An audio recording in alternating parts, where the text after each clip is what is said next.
You wanna know what the gag is? I already shot this video. You guys just haven't seen it, and my camera didn't record it, but we're gonna do it again really quickly so I can tell y'all how this first semester went.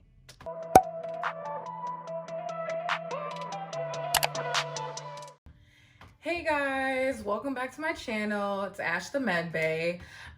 So today I wanted to talk to you guys about a little bit about my first semester of medical school, like a review. I don't want to say rating because I'm gonna give a number value. I don't feel like doing all of that, but just kind of let you guys know how it went. So I want to talk about a few things today, and just how I felt about a few things going through the semester. Just in case if anybody else can relate, let's get into this thing of classes. So I just want to say by the end of the semester, I wasn't going to class anymore. Now, don't get me wrong, I was going to mandatory stuff, but other than mandatory stuff, if it was optional, I was just going home and I was just watching it 2x speed at night, a recording of it. And I did this mainly, I felt guilty at first, but I did this mainly because like when I get in class, like it would just be going so fast. I get so overwhelmed, and I felt like I was leaving more confused from class when I went in real time after doing all my preparatory work instead of feeling like more informed. The mailman's outside. I'm guessing in the car and the dog barking. So yeah, like I mean, class was good to watch on recording for me because I could rewind, I could slow it down at the parts I was struggling on, and things of that nature. And then like in class, if someone asked a question, we're over Zoom, I would get distracted because maybe the question might be too advanced for my understanding in that very moment. And by the time I come back, class is moving and I've missed, I didn't come back in the right spot. I will say doing Zoom school has been a struggle. It's been a major struggle. By the time my Block 2 exam came, I needed glasses. I went to the eye doctor the week before, but my glasses weren't ready, so I had to struggle through. But we took a practice NBME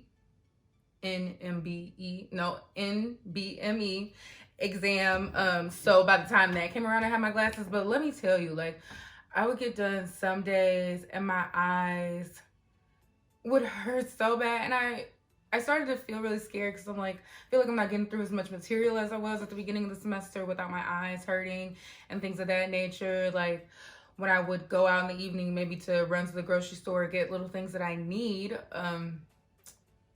would be hard for me to see at night. So I'm thankful to have the reading glasses to take the strain off of my eyes. So yeah, by the end of the semester, classes were a no-go. But maybe they'll change when we go in person. I'm gonna try to go to a few in person and see if that changes my perspective. But as of now, getting to the end of the semester, going to mandatory classes when I need to, and optional ones, I'd rather watch the recording.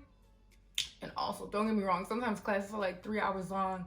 Baby, my attention span is getting better, but those feel like murder. But it's all a learning curve, But the next thing I want to discuss is the use of outside resources. Now, don't get me wrong, they gave us preparatory material to prep for class, but I will tell you, sometimes using that, I still felt lost on what was going on. So thankfully, I've been able to use Boards and Beyond. I use a little bit of Anki. I use Pathoma. I use Sketchy. Love Pathoma. Just like, out of all of those, Pathoma's probably my favorite when relevant. Sketchy gets a little convoluted for me. I can only take in so many videos before watching too many videos becomes like unproductive and I can't remember. There are so many options. It's so hard to figure out what to use and when, but thankfully at my school they have like this spreadsheet that corresponds an outside resource to the lecture that you did that day or during that week, which makes it 10 times easier. And if you're still lost after doing prep material or the matching outside resource, I guess you can go and find another outside resource from somewhere else, and that helps. In the case of Anki, I don't know. I feel like the jury is out for me still in Anki. Like some people love Anki, some people hate Anki or prefer not to use it. I'm right now riding the fence. Like Block 1, Anki was my savior. Can I say that? I mean, I used it a lot. Like a lot. Like, I would add new Anki every night corresponding to the lectures that I did that day, and then still like review the cards that were due for that day. And I was getting through them with like ease, like ease. It felt good. When I took my block one exam, I'm like, yeah, shout out to Anki, like, you know, for doing that every day, because, you know, without that, like, I don't know if I would have felt as good on this exam as I did. And then block two hit. Oh my God. So I like, starting the first week of block two, I had a lot of family things to do. So I didn't get to start on my Anki schedule like how I did for block one. And I'm like, oh, I'll do it next week. And then it turned to next week, and then turned next week. And then block two ended, and I don't have all the cards for block two in my Anki. I think over Thanksgiving break, I added a few cards to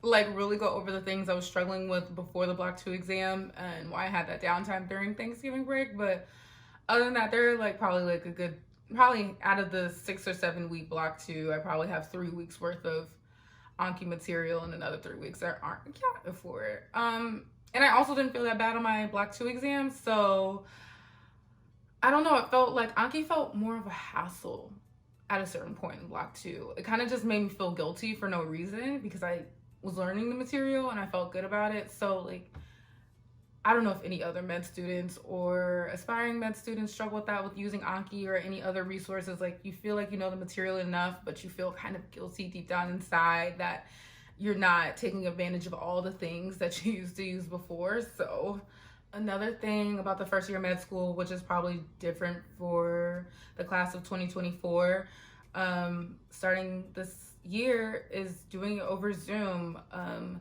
I feel like we lost that sense of community, and imposter syndrome was, you know, a big thing to a certain extent, because you know, I guess some people probably go to all classes in the beginning, and eventually some stop, or, you know, being able to walk around campus and be in the library and communicate with your peers and talk about, oh yeah, that lecture we did today, that was really difficult, or that was hard for me to follow, or someone saying like, that one was good for me, but this one the other day was hard. And you being able to, you know, swap ideas back and forth, somewhat in real time, as you're going through it. I felt like over Zoom, it was more like you were struggling alone. And I met a few people through my summer program, and other things virtually. So eventually, like, I was able to talk to people and realize I wasn't struggling alone on some topics. But that initial, probably first few days, you just are like, you know, is it just me? Like, you know, you just go to lecture over Zoom, everybody logs off, and things like that. So we don't get many opportunities to just like bond and talk. We all can't congregate really, has been a struggle, but that's something I'm really looking forward to. I like GroupMe, but I'm ready to meet people, you know, in person, know them, you know, get to learn like how they may have said something or envisioned their voice saying it, you know, things like that. Just in-person communication, I really, really, really, really value. So I do miss that sense of community. For block 3, as of now, we are going back on campus. I hope so, to do a few things with mitigations in place, of course. So maybe that'll change my impression. Fourth thing I wanted to talk about was study schedule. So trust me, I want to make a study schedule for you guys, like a video talking about my study schedule, but it is not consistent at all. And I say that because I feel like, based on whatever the material is, I study a different way for that week, or whatever the needs are or the demands. Because of that, I feel like since it switches so often, it's not one that I've gotten to a place to elaborate how to reproduce it just yet, or speak for myself. What I have learned is that I have watched a few like study schedule videos on YouTube, talked to a few M2s, M3s, M4s, people who have done this, and asked them about what they did. And from that, I've like picked and choose what to use. Also knowing I'm like a very strongly kinesthetic learner as well, plays a part in knowing my learning style a little bit, and kind of incorporate some things of my own. But trust me, I want to make it for you guys. But let me tell you, block 1, I was studying like 8 to 12 hours a day. No, don't get me wrong, block 2, I was studying that hard too. But like block 1, it felt like uninterrupted. It was dedicated. Like I didn't need as many breaks. I was going hard in those 8 to 12 hours. Like hard as like I was like taking an exam. I don't know, I guess, or how I studied for my block 2 exam. I went hard.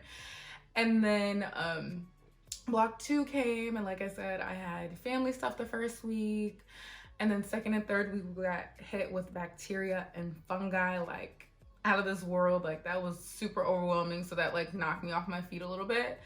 And then I believe fourth week was like election week, which was kind of really ominous, and didn't really know what was happening, so couldn't really catch back on my feet then. And then weeks 5 through 7 were okay. 7 was a struggle for me. I didn't use any outside resources that week, but I went back and used them to relearn it because I didn't do so hot. But like I never really caught that sweet spot of, okay, this week I can learn my new material fully and then get myself fully comfortable on old material. Like I'm still looking back, but it was a struggle. Like, so I'm still probably spending the same amount of time studying, but woo, block 2 felt like a doozy. I needed a lot more breaks, a lot more mental health time built in. But the surprising thing is, even though block 2 felt so rough, I ended up doing better on my block 2 exam than I did my block 1 exam, which was a personal goal of mine. My block 1 exam was okay, but for me, I'm like, I do, striving for self-improvement.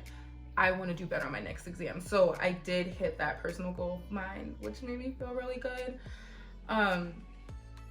So we'll see how block 3 goes. We'll see how I feel. Overall, the first semester was a whirlwind and sad because I don't have any in-person medical school things to compare it to. But block 3 will introduce me to that a little bit. Still no word on when our white coat ceremony is, but I feel like that's more good than bad because that means they haven't completely moved it to online. So I'm excited for that. I'm hoping in 2021 and block 3, I'll have headshots for you guys, especially in my white coat. I'm gonna give you guys my overview. So first semester med school, it went great. Learned so many things. Really, like when I look back on it, I can't believe I learned that much stuff. Also, I'm thankful for the new experience, the new journey, the new challenge. It's crazy hard, but you can rise to it. I rose to it. Anybody can rise to it. It's super exciting, and 3.5 years left, hopefully, God willing. If it takes longer, that's okay. But yeah, P's get MDs. So I want to say thanks for watching. Don't forget to like, comment, subscribe, and I can't wait to bring in the new year with you guys and keep bringing you great things. Thanks, bye.